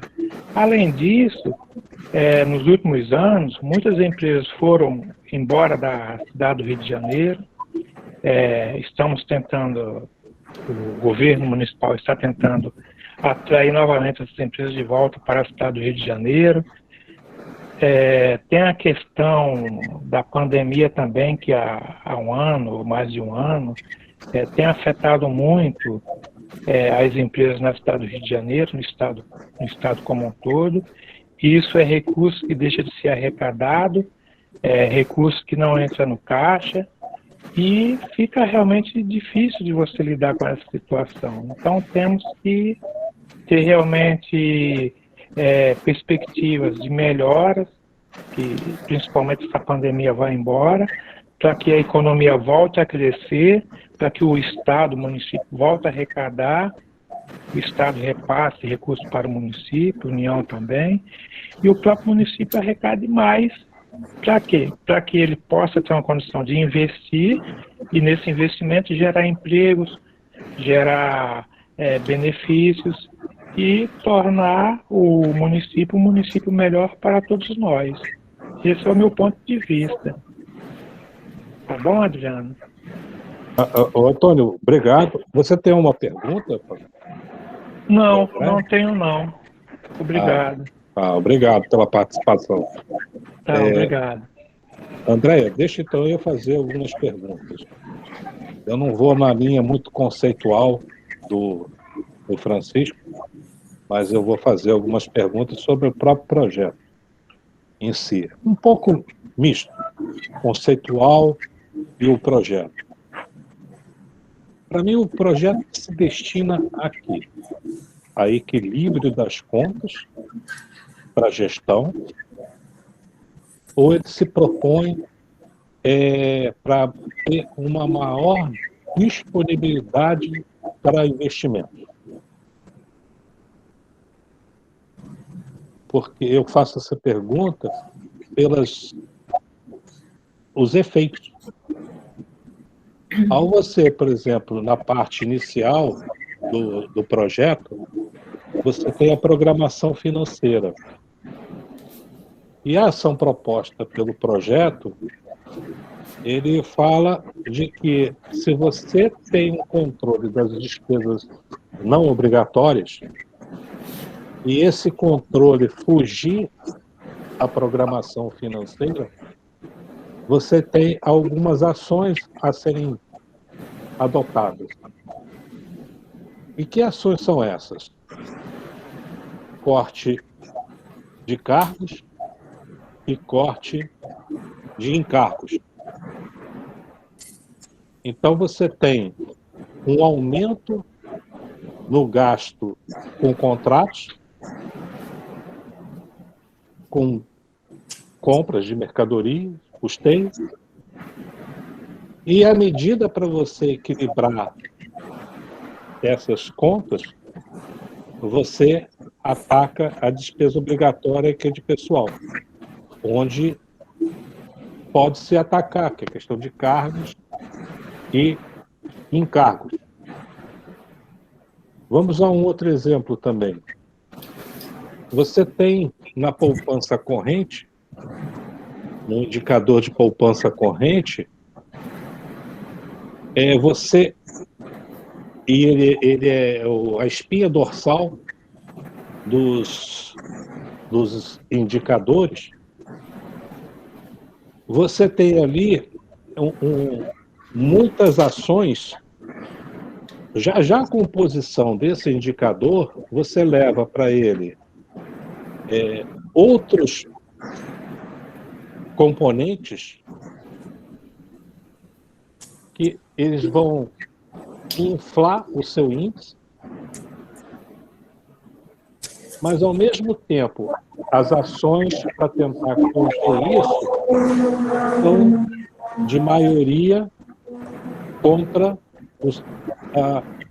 mexe no pessoal. Na lei de responsabilidade fiscal, você tem lá o demonstrativo de gasto de pessoal, você até fez uma abordagem muito boa, e você excluir, deduzir a despesa, deduzir nativos, não contribui com uma boa projeção, isso realmente acontece, mas as ações propostas na LRF para um aumento de gasto de pessoal, ela foca, o indicador do gasto aumentou, então as ações, as vedações são em cima de pessoal. E o que eu estou vendo no projeto, você tem outros gastos de despesas obrigatórias, custeio, e aonde para você remediar esses e tentar equilibrar, eu não digo nem quanto equilibrar, mas você deixar mais disponível para o gestor o investimento. Porque ao você desvincular a receita, você não está fazendo o equilíbrio das contas.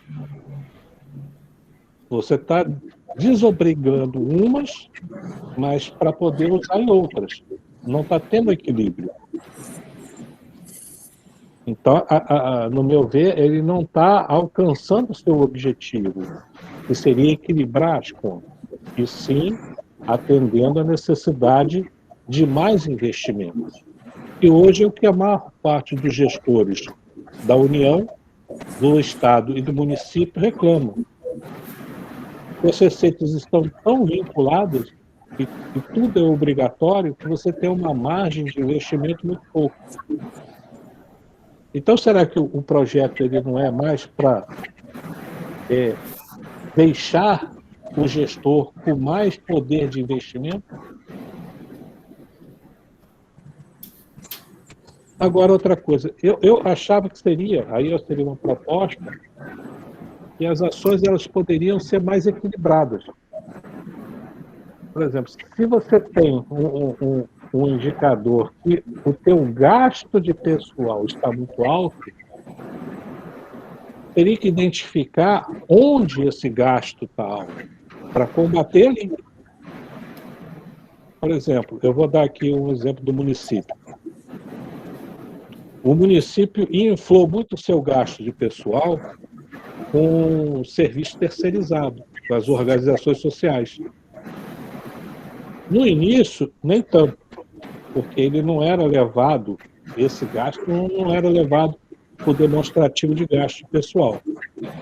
A partir de uma portaria do Tesouro Nacional, a partir do ano passado, começou a ser levada essa despesa para o gasto de pessoal, o demonstrativo. E aí deu um salto.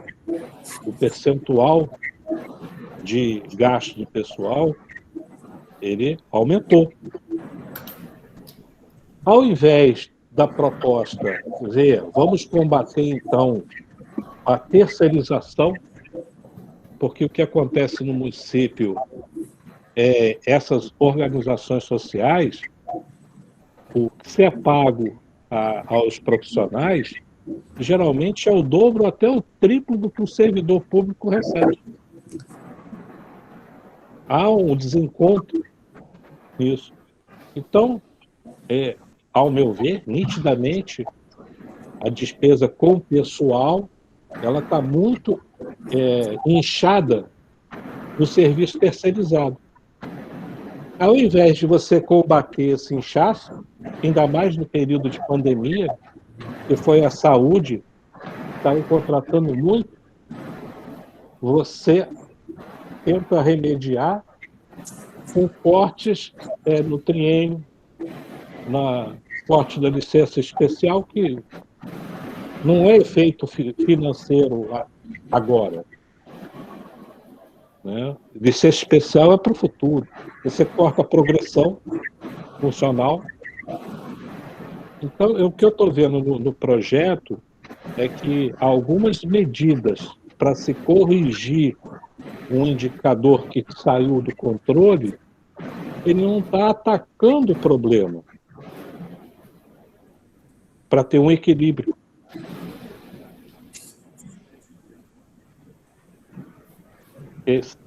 Outra coisa que eu queria observar, me parece que tem, mais no final do projeto, uma possibilidade de você suspender os efeitos do novo regime fiscal em regime de pandemia.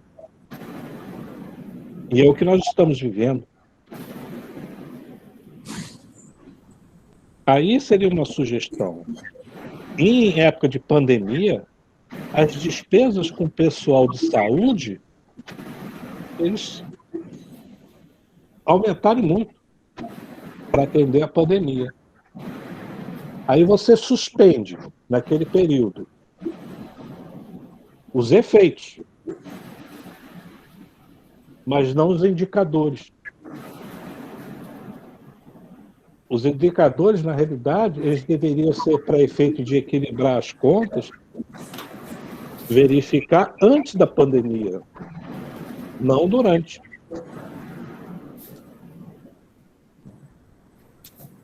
Porque é certo que depois que passar a pandemia, o próprio governo vai perceber que ele não tem como sustentar uma folha de pagamento de terceirizados inflada por causa da pandemia. Então, é natural que haja um esvaziamento nesse setor, nesse segmento.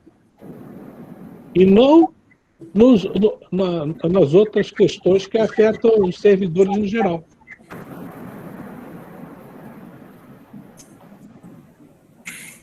São essas provocações que eu estou fazendo. Obrigada, Adriano. Não, está ótimo, é isso mesmo. Bom, de fato,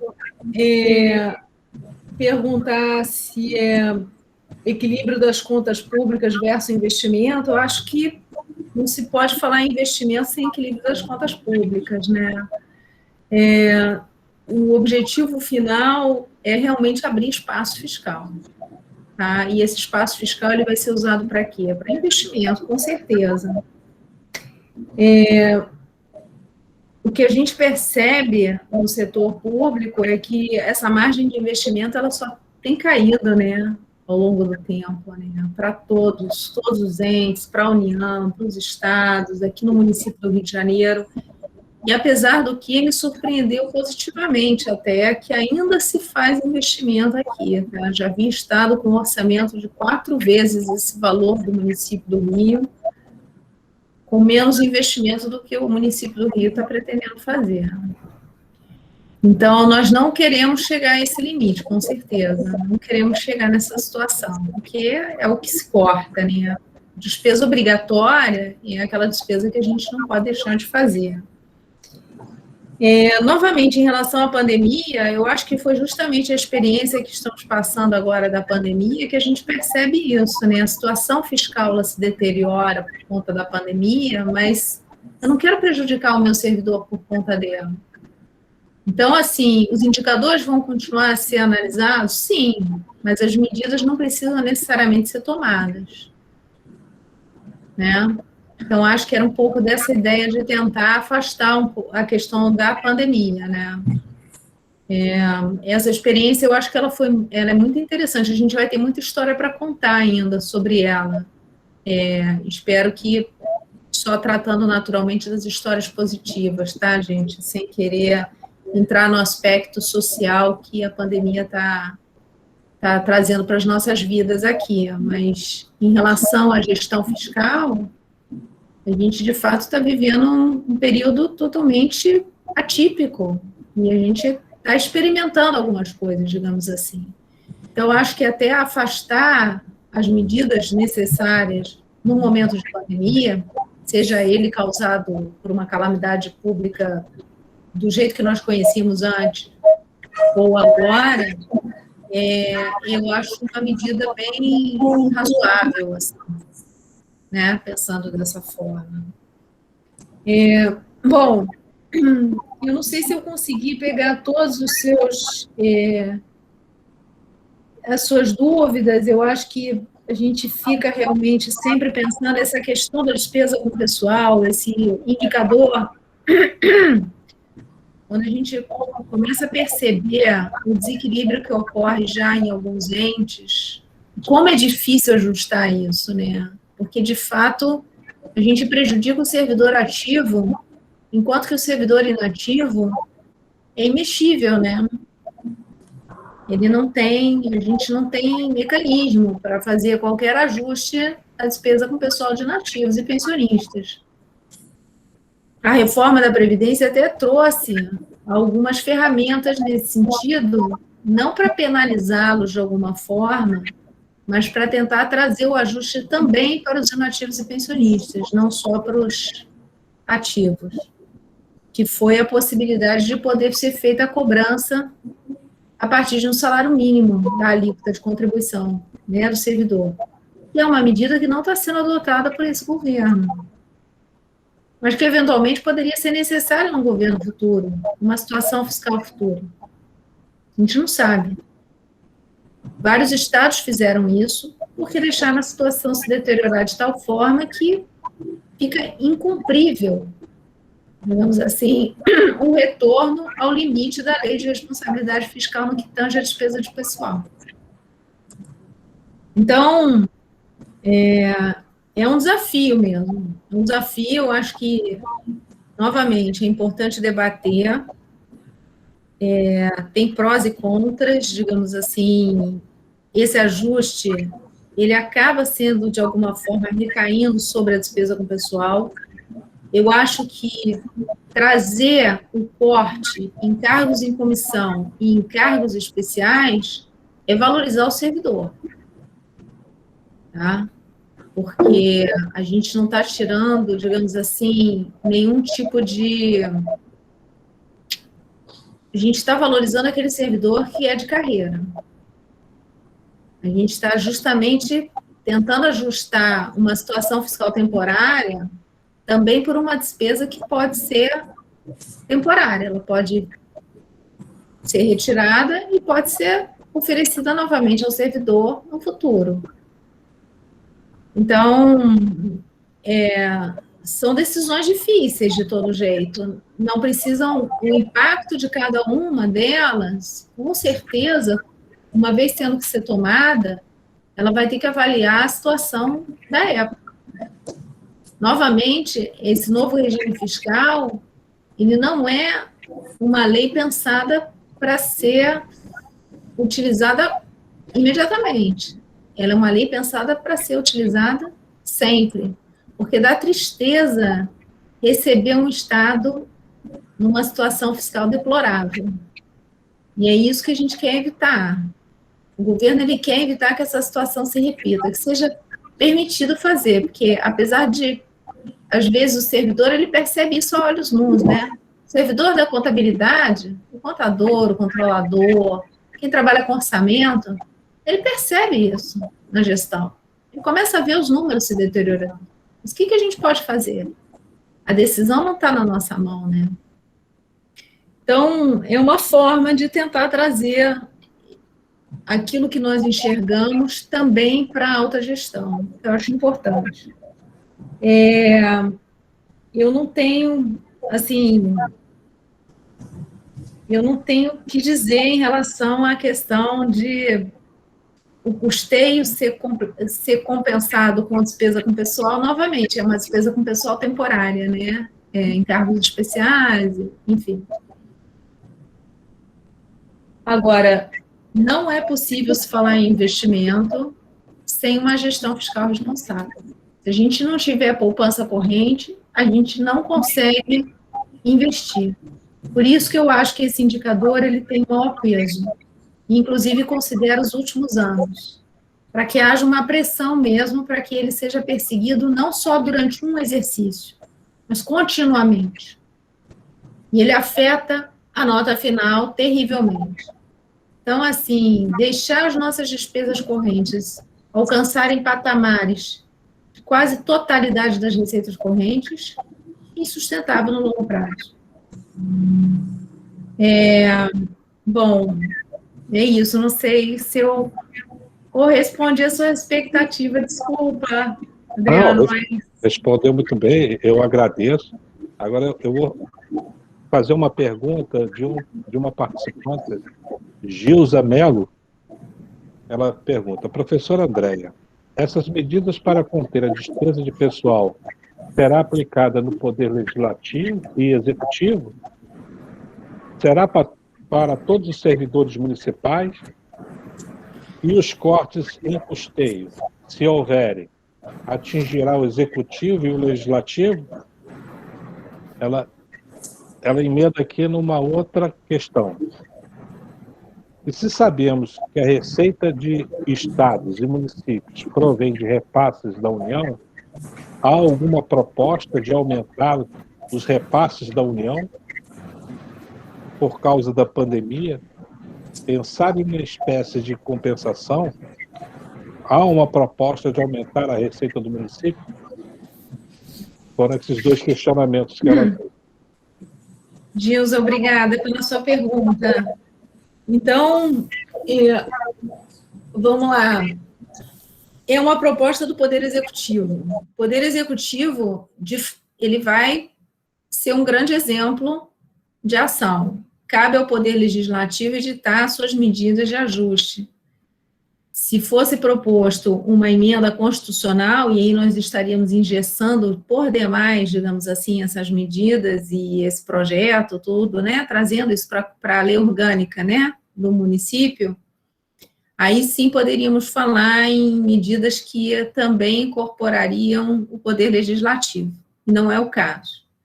Um projeto de lei complementar de autoria do Poder Executivo não pode impor regras ao Poder Legislativo. Então, não daria para ser feito isso. Agora, naturalmente, somos solidários, né? Somos um governo único, né? Vamos tentar separar um pouquinho de poderes aqui e lembrar que aqui no município temos o Poder Executivo e o Legislativo andando juntos. O Poder Legislativo tem sido parceiro nas medidas, inclusive de socorro agora, destacando orçamento para os projetos que foram implementados agora por conta da crise da Covid. Então, nós temos que pensar positivo, né? Que é na alegria e na tristeza, e é isso que a gente muitas vezes vê mesmo acontecer. Cabe ao Poder Legislativo, digamos assim, tomar as mesmas medidas ou até outras medidas que ache mais necessárias e com maior eficácia, enfim. É uma discussão que está aberta, né? Agora está justamente na Câmara para discussão, né? Com quem, de fato, vai aprovar o projeto. Bom, em relação aos repasses da União, o que a gente sabe é que os repasses hoje que são feitos, que a receita da União, ela também caiu bastante, tá? E eu vou vestir um pouquinho a camisa agora da União, né? A União, ela não vive de imprimir dinheiro só, né? Ela tem as receitas próprias dela, que é o que ela usa para repassar para os demais entes, né, federados. E essa receita ela também sofreu bastante agora com a crise da pandemia. É óbvio que o tamanho da União para ajudar os municípios, o porte dela, permite que isso seja feito, como foi feito a Lei Complementar 173, que houve repasse de recurso financeiro que impactou, assim, livremente, né? Para uso, inclusive, livre, mesmo com as regras que foram impostas. Agora o Tribunal de Contas da União está atrás de alguns estados, municípios, enfim, que não cumpriram com as vedações que foram impostas com a Lei Complementar 173, que receberam recurso da União e não cumpriram com as vedações que estavam impostas. Então, em relação aos repasses, assim, emergenciais, digamos, eu não sei se existe algum tipo de projeto sendo pensado hoje como foi feito no ano passado. Acredito que não. Eu acho que o que a União tem pensado muito é voltar com uns auxílios para os trabalhadores diretamente, né? Pensando assim, redução da jornada, enfim. Agora, há uma proposta de aumentar a receita do município. O município, amanhã, inclusive, vamos debater a reforma tributária, né, com propostas de, digamos assim, uma revisão na nossa legislação tributária, justamente com o objetivo não só de aumentar a arrecadação, mas principalmente de melhorar a qualidade da arrecadação, né? A gente tem que pensar também que a receita que a gente cobra de impostos, ela também tem que ter eficiência, digamos assim, né? Ela não pode onerar demais alguns setores que são produtivos, que empregam muito, e desonerar outros que talvez não tragam os mesmos benefícios para a população. Então, é uma discussão interessante também. Eu não sou especialista no tema, é algo que eu percebi que eu tenho que me aprofundar mais ainda, e quero, e pretendo. Já estou atrás, inclusive, de informações da reforma no âmbito federal, já pensei até em me inscrever em algum curso sobre tributação, especificamente, porque é um tema, assim, fascinante. Outra questão que tem sido colocada é que, e aí é uma discussão até difícil, né? Durante a pandemia, algumas receitas deixaram de ser arrecadadas, né? Então, agora existe um esforço, inclusive, de intensificar essas ações de fiscalização, ações de cobrança. Então, existe um projeto grande também em relação à dívida ativa, de cobrança da dívida ativa. Como disse, existe uma revisão dos incentivos tributários. O próprio projeto de lei do novo regime fiscal, ele prevê uma medida de redução dos incentivos do ISS, que seria temporário, digamos assim, só para casos de nota C, né? Nota C e D. C eu acho que é até optativo a medida. Então, ele já traz junto, até para dar uma transparência do que se pretende, né? Porque falar de corte de incentivo tributário, da mesma forma que nós, servidores, ficamos assim, impacientes e com muita dúvida, inseguros mesmo, eu acho que a questão da tributação, quanto mais transparente, melhor, para atração de investimento, para dar uma segurança para o empreendedor. A gente tem que lembrar que no âmbito municipal, estamos falando de pequenos empreendedores, né, pequenos negócios, pequenos serviços, um salão, né, de cabeleireiro, um bar, enfim, uma loja que vende, às vezes, presta algum tipo de serviço mais simplificado. Então, isso move a economia, isso gera emprego, muito emprego. Então, toda a questão da tributação, ela tem que sempre ter esse olhar também e ser tratada com muito cuidado, e que definitivamente não é a minha praia, tá, Gilza? Eu não sou a pessoa especialista para falar, eu estou repetindo coisas que eu venho ouvindo, mas não tenho conhecimento na área para me aprofundar. É isso, espero ter respondido aí a pergunta. Obrigado, Andréia. Estamos quase chegando no horário, aí gostaria de saber se o professor Gessé professor Francisco querem fazer suas observações finais, suas despedidas. Por favor, professor José. Então, foi um prazer participar desta discussão, né? deste debate, foi muito produtivo. Andréia, para responder aquela questão da aplicabilidade do fluxo de caixa, né? Infelizmente, a academia tem um grande problema, porque, de uma forma geral, e não é serviço público somente, né? Há uma grande dificuldade de interagir com a prática, né?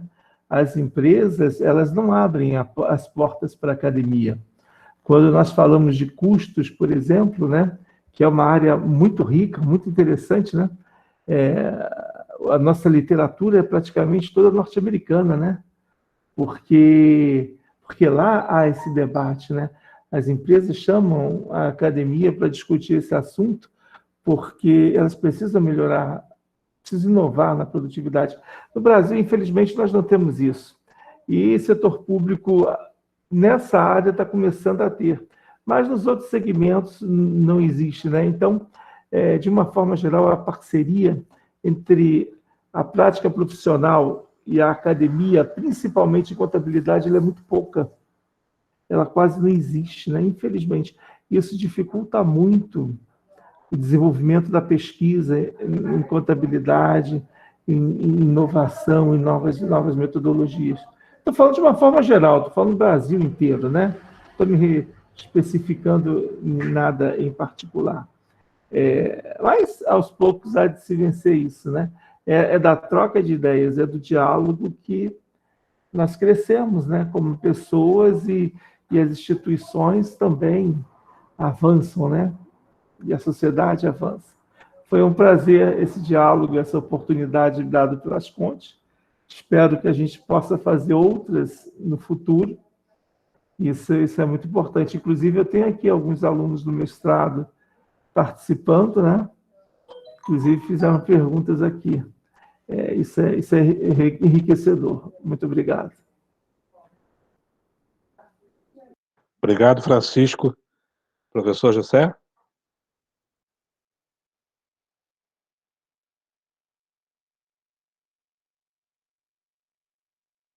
O som está desligado, professor. Voltou.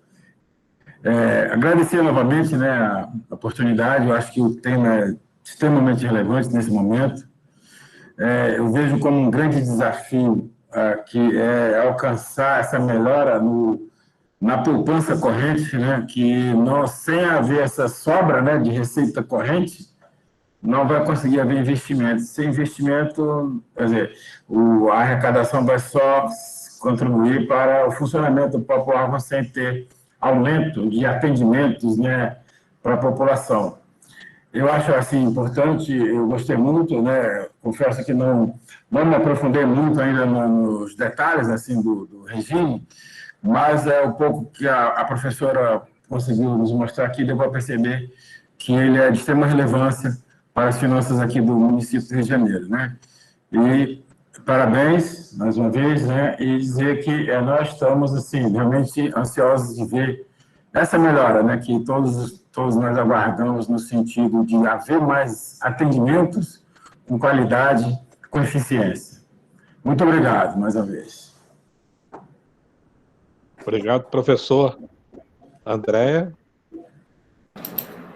Bom, só para finalizar, agradecendo novamente, foi muito prazeroso, nossa conversa foi ótima, estou à disposição, temos ainda alguns projetos ainda tramitando, vamos discutindo bastante essa questão, na própria Câmara também, e é isso, foi ótimo, e provavelmente ainda vamos voltar a falar sobre essa questão da projeção, hein, Francisco, professor Gessé também. Sim. E só agradecer, Adriano, pelo convite novamente. É isso. A todos também que nos ouviram aqui, né? Já está tarde, todo mundo cansado do trabalho e ainda tem gente aqui. Ouvindo. Obrigado, André. Vou agradecer a vocês, ao professor, primeiro a Andréia, o secretário Pedro Paulo por ter cedido você. Foi enriquecedor esse debate, esclarecedor o projeto. Isso deixou, eu acho que muito mais as pessoas conhecendo um pouco mais do que, não só do que está no texto, e sim o que está, a intenção de um todo, de um governo.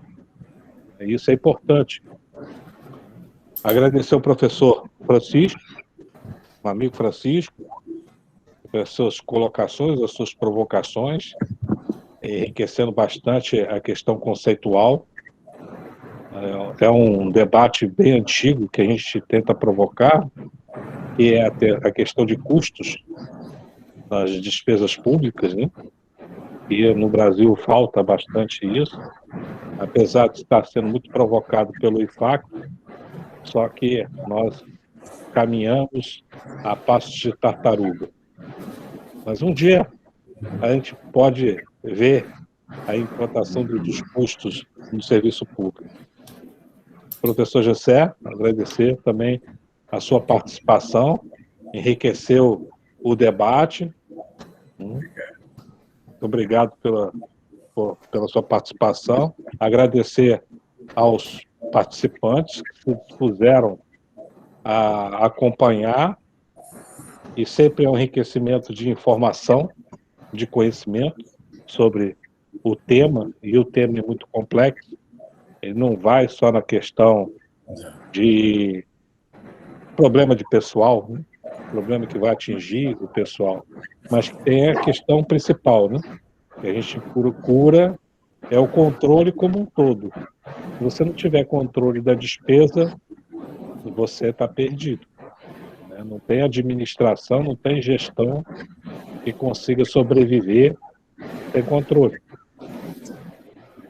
Também agradecer aqui, em particular, ao Valdomiro, e sem ele, o evento não teria acontecido, essa live não teria acontecido.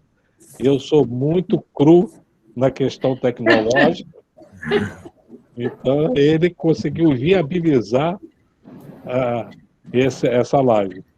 Muito obrigado a todos, e agradecer também, Andréia, agradeço ao secretário por e sucesso no governo. Muito obrigada. Tá? Obrigado. Obrigado também. Obrigada, boa noite, então. Boa Vou noite. desligar aqui. Boa noite. Boa noite.